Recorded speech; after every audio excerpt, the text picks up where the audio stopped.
Hello class and welcome to Management 2263. This is a lecture for Chapter 1, Leadership in the Global Environment. Let's get started.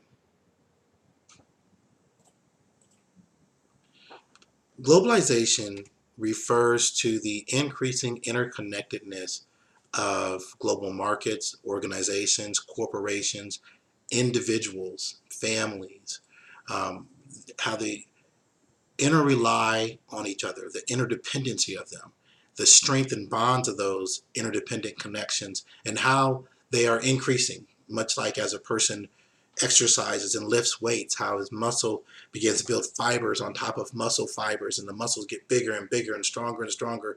Globalization is something similar, where our interconnectedness grows, it becomes default, it increases over time.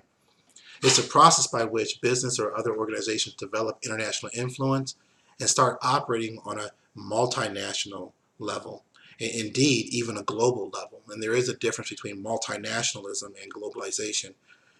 Multinationalism simply looks at the different markets. I may operate in 3 different markets, Brazil and China and Austria, for example, where the globalization or a global company looks at the entire world as one singular market.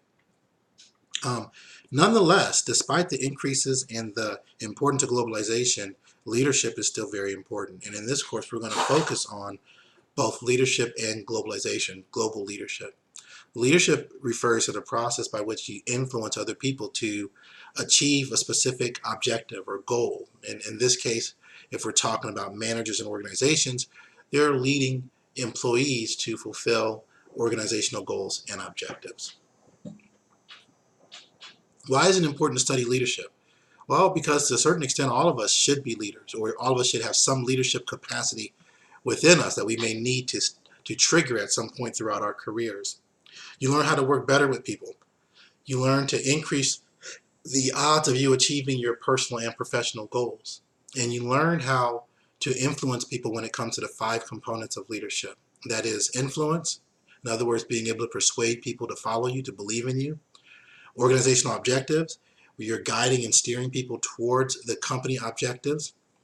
Leader follower, here's where you're referring to the fact that you have people who are following a leader and the nature and relationships between those individuals, and how do you strengthen those relationships so that your words can be more persuasive, can be more influential. Change. There's one thing that's constant in this world, is that change is going to take place. There's going to be changes that take place on your job, in your organization, in the marketplace, and you have to have people who can look at that change and navigate individuals through the change. And then the last is people. There's a saying that I say quite often. I got it from someone a long time ago, but a man, a leader who is leading nobody is nothing more than a man taking a walk. So if you don't have people there that are following you, that have the respect and reverence, that they're willing to take your words and allow your words to influence their behaviors, if you don't have any of that, then you're not a leader. You're just a self-guided individual, and that's very different from leadership. Now, it's important for us to note the differences between a leader and a manager, and there are differences between the two. In fact, a person can be a great leader and a poor manager. You could be a great manager and a poor leader. You could be a great leader and a great manager. And then lastly, you could be a poor leader and a poor manager.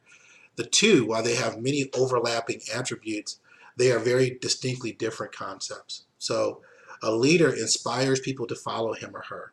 They persuade them to go above and beyond. People have confidence in the leadership. They embody, or they encourage loyalty and commitment at much higher levels. Whereas a manager is simply a person that has people work for him or her. They're more policy oriented. They're more rules structured. They're more about, just getting the job done and getting the job done efficiently. I'm going to be a good manager, so I want to do my job efficiently and effectively. But you're not worrying about the state or the status of the individuals who are doing the job, right? You look at, as a matter of fact, managers, if that's all a person is as a manager, they tend to look at the individuals or people as though they're machine parts, just cogs in a wheel. And if one person is not working, let's take that person out and put another one in so we can achieve the objective, which is to be efficient and effective. Okay, a successful business person You need both, right? And very rarely do we find individuals that are high on leadership and also high on management. That's just really difficult. But you want to think about what your job is and what the role is, and to the extent possible, if you want to be successful, learn skill sets that cross both. Taking a closer look at the differences between managers and leaders, this chart breaks it down. Now, I'm not going to go over every item in this chart. That would make the lecture a little bit too long. But you can see that a manager focuses on administration, maintaining the status quo. They rely on controls and procedures. They ask, well, how do we do this and when do we do it?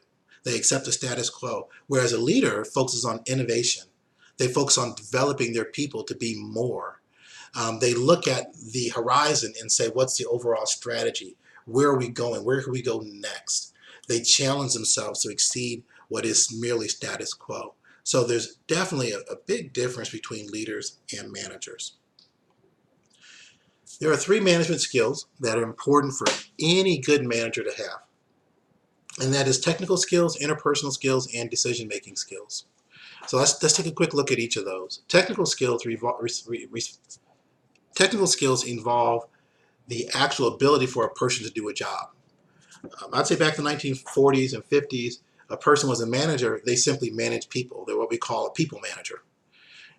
And nowadays, in the mid 2000s and moving forward, managers were not expected just simply to manage people, but they were also expected to do a job. So let's say you're a person who's a programmer and you're a manager. So you may be managing 5 programmers, and each of them are working on programming certain specific components of the software. Well, today's time, you as a manager, you're going to have a specific component you need to code as well. You're responsible for the overall productivity of the entire team, but guess what? Your coding skills are going to be coding some of that software as well. So managers today, they have to have the technical skills to do the job and also the ability to manage the people, which leads directly to interpersonal skills. Much like the word implies, interpersonal, inner person, in between individuals. This refers to the ability to have positive relationships with people, to know how to talk to individuals, to know how to understand and communicate with people so that you can motivate them to do their jobs and do their jobs well. This is a very important part of manager skills, and this is an area where many managers simply lack. They lack the tact or the knowledge to know how to motivate individuals with various personalities or from various multi-ethnic backgrounds. And the last one is decision making.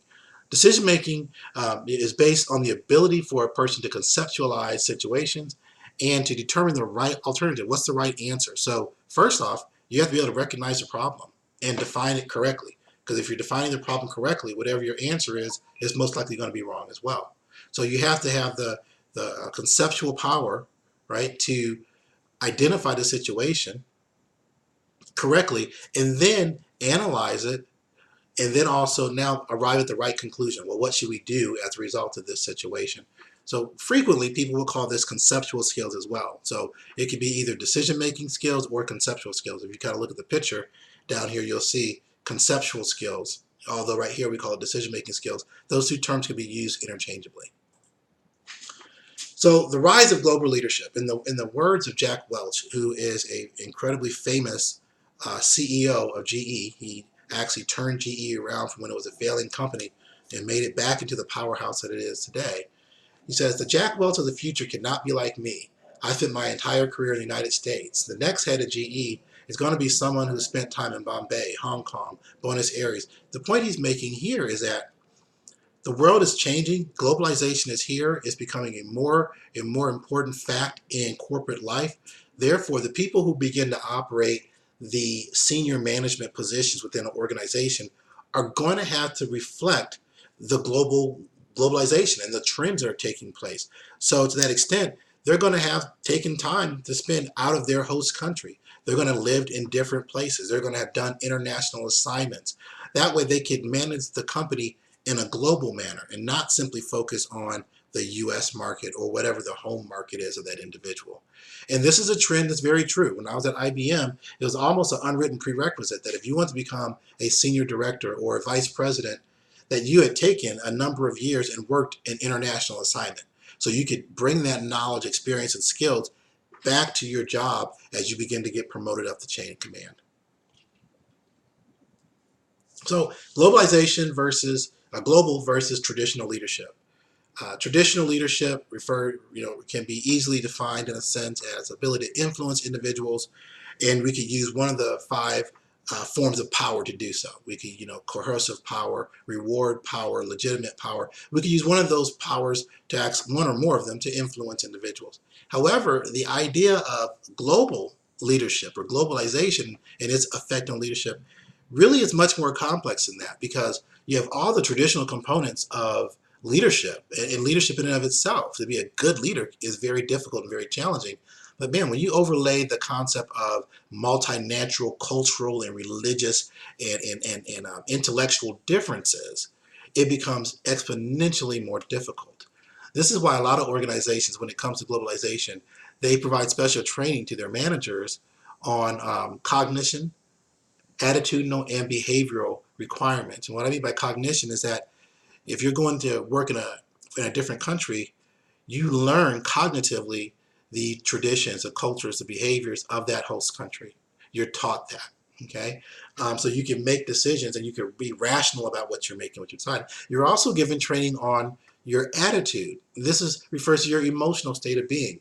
So in America, maybe a certain response would generate anger in us, whereas in another country, that same response doesn't have the same meaning. Therefore, we being American, we would get angry, but perhaps that's the wrong response. We have to somehow rein in our emotions. And our emotions are oftentimes fueled by our perceptions, how we perceive a situation. That perception influences our attitude and drives our emotions. So once again, managers receive special training on attitudinal components of multiculturalism. And last, it will be behavior. Simply put, we need to know how to behave if we're dealing with people from different countries. And certain actions and behaviors may be deemed to be offensive in one country, but acceptable in another country. And whether or not the intention behind the behavior was to be offensive or not truly is irrelevant. If you do the behavior, that becomes a problem. So the idea there is that you learn what behaviors to engage in and what behaviors not to, so you could act in accordance, and also you could understand the actions that other people are doing and you could interpret them correctly. So global leadership is defined in this textbook as a global leader who influences and inspires a group of people to pursue organizational objectives while fostering individual and collective growth in a multicultural context, characterized by significant levels of ambiguity, uncertainty, complexity, and distance. So you see here in this definition, the author is trying to acknowledge the idea that leadership centers primarily around influence, the ability to influence individuals. You also see that the need for focusing on organizational goals. So we're leading people, we're influencing them towards organizational goals. And then toward the end of the definition, you see they add in a component about multinationalism, so multicultural. So in trying to acknowledge the fact that people from different cultures, countries, backgrounds will respond differently. And because of the differences in the culture, it makes leadership exponentially more challenging. And that's where the last part of the definition is trying to recognize ambiguity, uncertainty, and complexity and distance. He's using these words to try to represent the increased complex nature of leadership when you add on globalization, when you add on leading people from a variety of different cultures. That wraps it up for this lecture. If you have any questions or comments, be sure to email me. Thank you, and I'll see you later. Take care.